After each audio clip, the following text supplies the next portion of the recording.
Welcome back, everyone. We are here with another top 4 game from the Tokyo Champions League. We have Lugia on the right up against a Dusknoir deck on the left. I don't know what deck it is just yet, but we're about to find out. Both these players have advanced to top 4 of this 5,000 Master Tournament, meaning that they have qualified for the Pokemon World Championships. Lugia gets an attachment for the turn and a pass. There's a Dusknoir. There is Mist and Fire. I have to assume this is Charizard. We're going to go ahead and see almost certainly an Arven to set us up to start the game. Iono.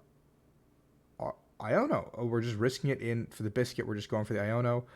The Arven might not have gotten us enough cards. There would have been a Poffin and plus some other cards. There is a Poffin on the other side, so we are rewarded for our play. The Lugia player's hand is not ideal. I do see a Iron Hands, a Great Ball, a Pheasantipity, and a Nest Ball. So potentially we can see a Luminion, but we did see a Luminion get shuffled down to the bottom of the deck. A Pidgey and a Charmander being grabbed here, and a Rotom on the flip as well. This could not have gone any better for the Charizard player, I don't think.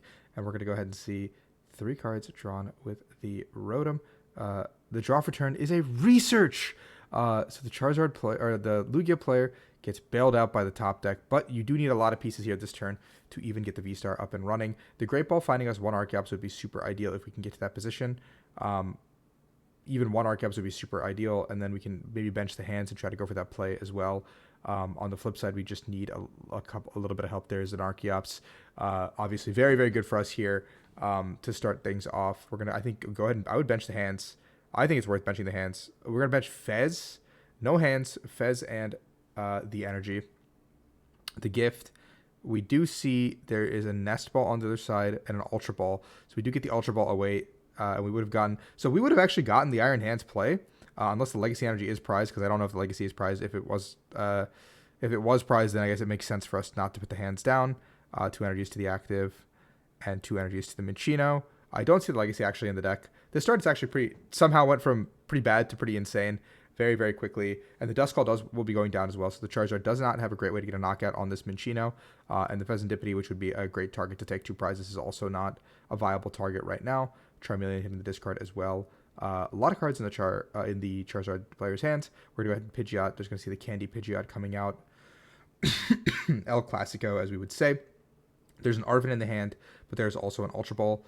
Arven for Sealstone seems pretty likely here. There's 5 cards in the hand. I think it's debating, can we just Countercatcher up the... I think Countercatcher up to Minccino, just take it out, make sure that Lugia doesn't have a great way to take a prize next turn. We're going to go into the Sealstone, Pidgeot here for the Countercatcher. Or Zard, one of the 2 pieces. I think you just hold the Ultra Ball hand. I think grabbing Fez is also completely fine here, because Fez gives you 3 more cards to discard, which I don't mind at all either. So Pidgeot giving us 3 more cards does give us a chance to get where we need to be.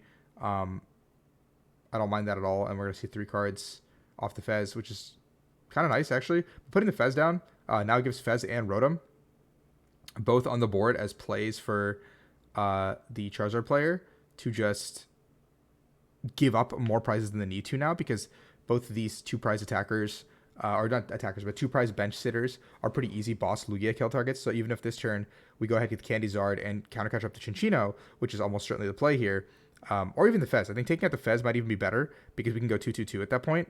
If Legacy isn't there, we're going to go ahead and V-Star for the Countercatcher as well here. I think the Minccino is the bigger threat to just take out, because we have to answer that at some point, just because it is a problem. But if we do that, we give Gift and we give Fez. So I think maybe just taking a Fez here is fine too. It's actually a really, really tough decision. But the Minccino is the bigger threat. Obviously, we take this out. The Gift energy does proc. The Lugia player now has the accessibility to go for the boss's orders on the Pheasantipity. We're going to just, I think, take the Pheasantipity Snipe here potentially.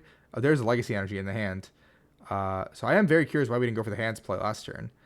We're going to see the coin flip tails, grabbing ourselves probably another rat. Yep. Go ahead and put the energies onto the rat. Maybe we're looking for a wordier play at some point. We're going to go ahead and put some more energies out of the board. DCE here. I think we're going to just go for the Snipe here. I see a Thorton in the hand. Oh, that's a crazy play. What can we Thorton into is my question. Jacques coming through. We're going to go ahead and grab the Cinccino. Just saying that we're not going to get disrupted here, which I think is a little bit of a bold play. And we're going to go ahead and just snipe the Charmander, take 1 prize card here. There is bench sitters as well still sitting around.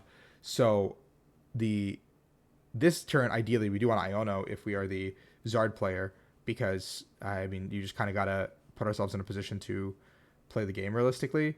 But if we Iono, it doesn't actually change anything. Prime Catcher up to Chinchino once again. So our A-Spec return is gone. Gift Energy is potentially being able to be procced. I don't think I see another Charmander if we get the Poffin, but we do need to grab a Dusk. I don't even know. Like, what's even like an ideal thing to grab here? Nest Ball off the Pidgeot, grabbing ourselves a Radzard. Doesn't seem like the most worst play we could make. Attach the Radzard and Iono coming through. Players both drawing a couple of cards.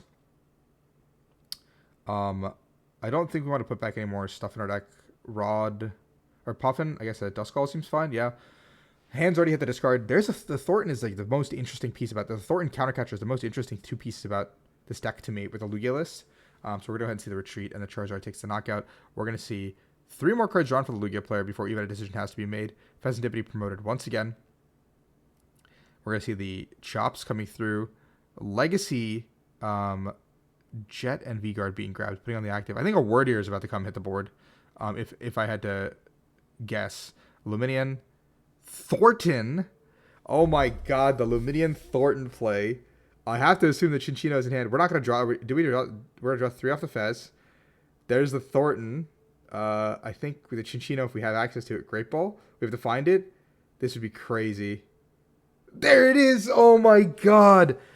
This is not the play I expected in a million years. I expected the Word Ear to hit the board this turn and just take the prize cards. We see the Chinchino, after so much effort being put in to take this card out, it has hit the board once again. And the craziest part about this is even if we go into Radzard, with the Chinchino in play, with the Lugia in play, and the 2 Archeops in play, if the Charizard player takes 2 prize cards this turn, then a boss's order ends the game, and the Legacy Energy is still in the deck for the Lugia player. The Legacy Energy can still make this Lugia on the board a single prize attacker, meaning the avenue can be completely shut out here for the Charizard player to even come back into the game and play the way they want to. We're going to go ahead and see the Charizard player grab the Roxanne off the Pidgeot, because you have to Radzard here, unfortunately, and I think you have to play for the 2-2. Like, I think your best line is playing for 2-2. If you have Roxanne Countercatcher, I think you just do that. If you have Defiance Bant as well, I think you have to go Countercatcher, Defiance Belt, take up the Lugia this turn. Super Rod coming in, putting back the Charmander line. Maybe we don't have a great way to kill anything, so we're going to go ahead and just do this way. Mist Energy to Fez. That doesn't really change the scope of the game. Devo to active, and we're going to go ahead and just slam the Roxanne. So a tough hill to climb here. 3 more cards we will see off the Pheasantipity for sure as well. So 6 cards and then +3. We're going to go to 9. Is there a second Countercatcher in this deck with Dusknoir? I don't even know if we have space for that kind of stuff. A retreat. Choosing not to draw off the Fez. Interesting decision. I think obviously you always do. The gift energy proc. Seeing a bunch of cards. The Lugia player just needs a boss's orders onto this Rotom, and the game will be over. We're going to go ahead and, looks like, thin out some cards. We see the Luminian, we see the boss. There seems to be an Ultra Ball in the hand. Ultra Ball, grabbing the Luminian. For the boss's orders, grabbing the Rotom, and that'll end the game. Lugia into a clean 2-2-2. The Charizard player had a pretty slow setup, and I think that the chain of Chinchinos was just too much for the deck to deal with. And as we saw, the Thorton actually made an incredible impact. Like, if that turn was a Word Ear instead of the Chinchino play, the Word Ear would have still been knocked out by the Radzard, and all the energies would have been wiped off the Lugia's board. So maybe the Lugia player would not have had enough energies to clean up the game in that regard. But just having the Chinchino Thornton play was kind of crazy, and it just sealed up the game, and we see Lugia VSTAR moving on to the finals. In this channel, you know that we are fans of Lugia, so come back tomorrow to check out the finals versus Lugia VSTAR and Raging Bolt Ogerpon. Let's see who becomes the Tokyo Champions League champion in 2024. Thank you guys for watching, and please like and subscribe. Peace out.